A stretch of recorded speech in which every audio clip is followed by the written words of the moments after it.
Kidz in the kitchen. Sizzle, sizzle, roast and toast. Kidz in the kitchen. Slice and dice, mix and fix. Kids are in the kitchen, cooking something yummy.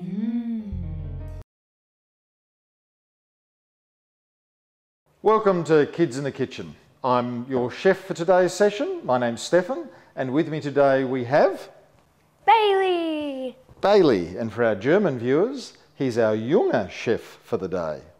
And today we're going to do some lovely, simple steaks.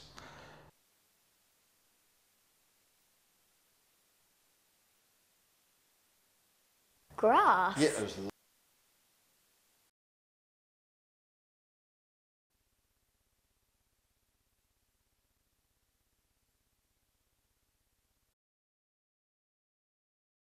Yeah. What's that white stuff? that's some of the fat from the cow. So we want a little bit of that in the meat because that keeps it nice and moist while it's cooking, and it gives it that lovely, soft, gentle feel when you eat it.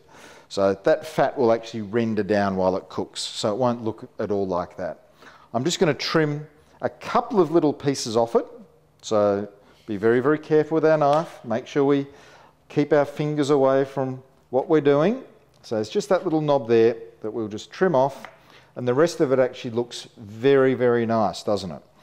So now, Bailey, what I'm going to do is cut that up into nice, thick steak slices. It's an eye fillet.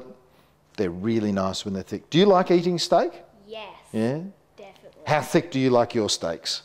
Probably about that thick. Yeah, okay. Well, we'll try and do that. So we'll just, so you want a nice sharp knife. And if you're not confident with your knife skills, you might want to ask Mum or Dad to do this for you. So there's one nice. See that? It's about 2 centimetres thick. So we just cut this up nicely like that. How does that look, hey? Great. Yeah, it does, doesn't it? Okay, so we've got that beautifully cut up now, and what we'll do is we're going to marinate our steaks. So, do you want to put those in there? Yep. You like, yeah? Do you like the feel of that steak? Oh yeah, it feels squishy. Doesn't it, hey? And we want to make sure that it's all nicely arranged, and we'll show everybody shortly. We might just, okay, and get some more and put that in there. Lovely. Okay. Let's see if we can squeeze a bit more room in there for that one. And then, that's it, and then another one in there. There we go. Okay, now we're going to make a very, very simple marinade. I've got a little bit of red wine, about 1.5 cups. I've got, it looks like about 2 tablespoons of Worcestershire sauce. What do you reckon? Yep. And some garlic. So, how would you like to, Bailey? Mix all that together. Take a teaspoon of the garlic, put that in there, give it a good stir. Wait, in that one? In that one? Yep. Lovely. Yep. Give that a good stir. Pour in the Worcestershire sauce. Do you know any good cow jokes?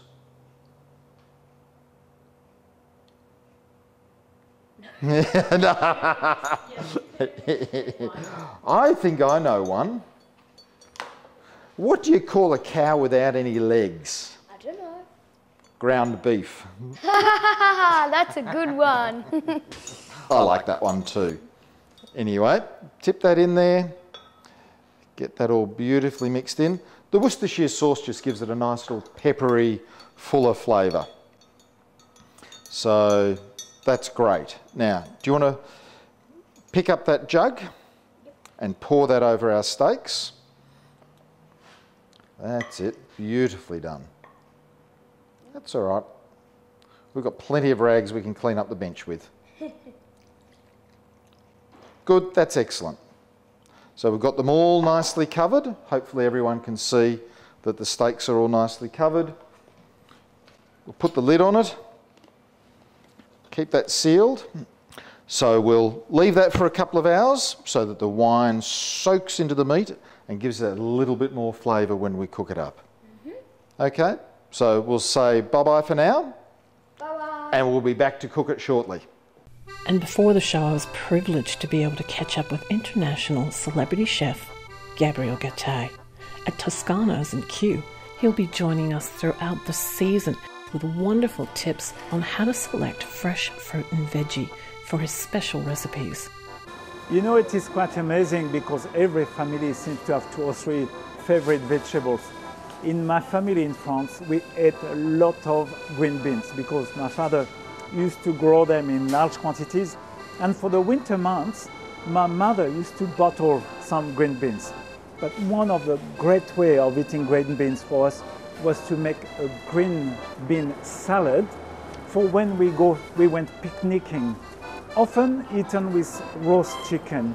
And to make a green bean salad, you need to select the best possible beans. If you have the choice, favor the small ones. They're always more tender. So take your time, just get the beans you want. Cook them in salted boiling water. You need lots of volume of boiling water. And if you want to keep them green at the end, what you need to do is to refresh them. That means that when they are cooked, put them in very cold water to stop the cooking, and that will keep the color. And then you make a dressing of your choice. You can put other ingredients in the salad like hard-boiled eggs or olives or whatever you want, some herbs.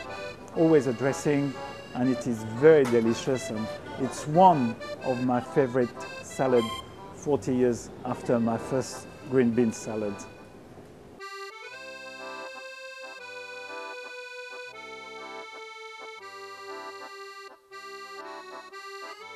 I have been a chef for 42 years, and I have realized that as we get older, we love vegetables more and more. It's important for us to eat all kinds of vegetables, like the green ones, the yellow ones, the long ones, because they all give you something different. It's good to choose a pumpkin with a dark color, not blemish. It should smell good, of course. It's not the smell of a fruit, but it is good because it is sweet.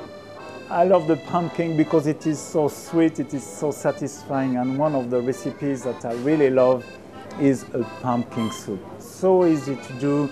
You can chop an onion or some leeks, cook it, add the pumpkin, a little bit of stock or water, blend it into a puree until it is very smooth and it is so satisfying.